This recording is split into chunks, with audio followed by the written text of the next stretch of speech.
Social media पे इस tweet की काफी चर्चा है, जिसमें स्वामी प्रसाद जी कह रहे हैं कि नाग रूपी आरएसएस एवं सांप रूपी भाजपा को स्वामी रूपी नेवला यूपी से खत्म करके ही दम लेगा। मतलब मैं सोचता हूं कि हद दर्जे की गिरावट है इंसान की सोच और व्यक्तित्व में।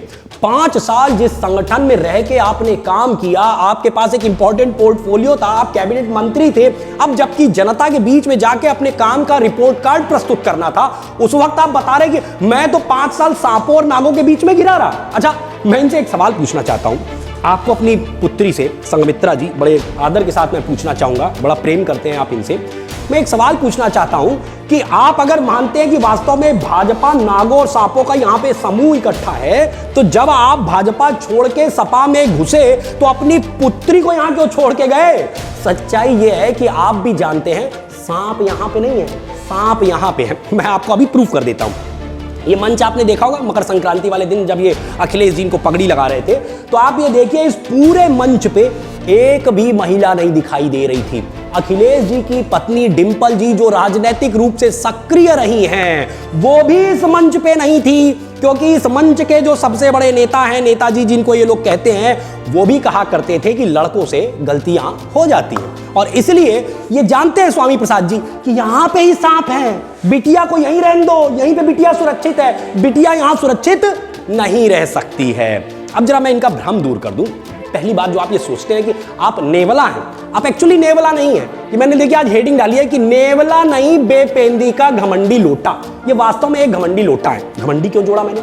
घमंडी इसलिए क्योंकि इस लोटे को ये लगता है कि ये जिधर लुढ़कता है, वास्तव में दुनिया भी उधर ही लुढ़क रही है। इनको ये लगता है कि जब ये बसपा से लुढ़क के भाजपा में आए, तो भाजपा की जो सरकार बनी इन्हीं की वजह से बनी थी, वरना तो भाजपा की सरकार बन नहीं रही थी। अच्छा, अब इनको ये लगता है अब ये भाजपा से लुढ़क के सपा में चले गए तो अब भाजपा की सरकार नहीं बनेगी, अब सपा की सरकार बनेगी।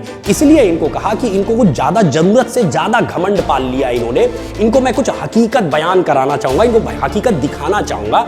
पिछले 3-4 सालों की आप उत्तर प्रदेश की राजनीति पे थोड़ा गौर करिए, है ना। करीब से आप जानते हैं बहन जी को, है ना, आपकी मुखिया रही है भैया, उन्हीं के साथ आपने नारे लगाए होंगे, जिसमें ये नारा क्या लगाती थी? चढ़गुंडों की छाती पर मोहर लगेगी हाथी पर।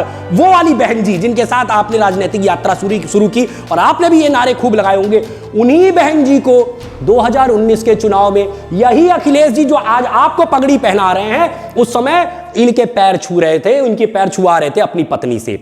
अब जरा इस बात पे गौर करिए कि ये जो भाई साहब हैं, इनका वर्चस्व तो मान सकते हैं कि चलिए 2-4-5 जिलों में होगा, लेकिन बहन जी तो भैया पूरे प्रदेश में एक समय सीएम रही हैं, सरकार चलाई है इन्होंने, और दूसरे प्रदेशों में भी इनका संगठन है।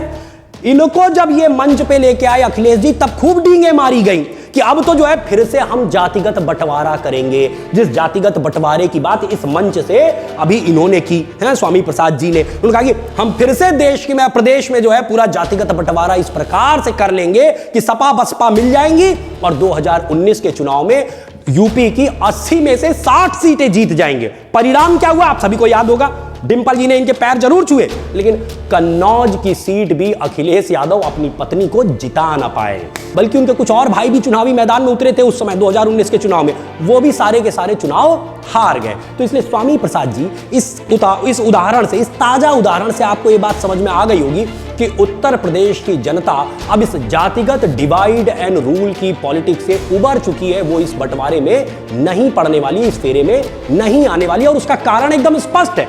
कारण एकदम स्पष्ट है कि योगी जी और मोदी जी ने समान रूप से, एकदम समान रूप से सभी नागरिकों की सेवा की है। ना कोई जातिगत बंटवारा हुआ, ना ही किसी प्रकार का कोई मजहबी बंटवारा किया गया। अब जरा सोचिए, वो मुस्लिम समाज, एकदम फैक्ट वाली बात है, वो मुस्लिम समाज जो भाजपा को नेग्लिजिबल वोट देता है, उसे भी हर योजना का बराबर लाभ दिया गया। चाहे आवास की बात हो, अनाज की बात हो, सिलेंडर शौचालय की बात हो, या किसी भी दूसरी सरकारी योजना की बात हो, हर योजना का उन्हें बराबर फायदा दिया गया है। तो इसलिए आज उत्तर प्रदेश की जनता एकजुट है। आप जो ये सोच रहे हैं ना कि आप इतने बड़े विराट नेता हो गए हैं, आपकी बहन जी जो आपकी बड़ी नेता हुआ करती थी, उनको मंच पे लाके अखिलेश यादव ना कर पाए, आज आपको पगड़ी पहना दी है, तो आपको एक बात बता दें, अखिलेश यादव पिछले 5 साल से केवल प्रैक्टिकली कर रहे हैं। कभी वो राहुल जी के साथ खड़े हो जाते हैं, कभी बहन जी के साथ खड़े हो जाते हैं, आज आपको मंच पे ले आए हैं। और उनकी ये आदत है, हर चुनाव हारने के बाद जो पिछला जिसके साथ गठबंधन या जिसको मंच पे लेके आते हैं फिर उसको नीचे कर देते हैं। आज राहुल जी के साथ वो कहीं नहीं दिखाई देते, आज वो बहन जी के साथ कहीं नहीं दिखाई देते।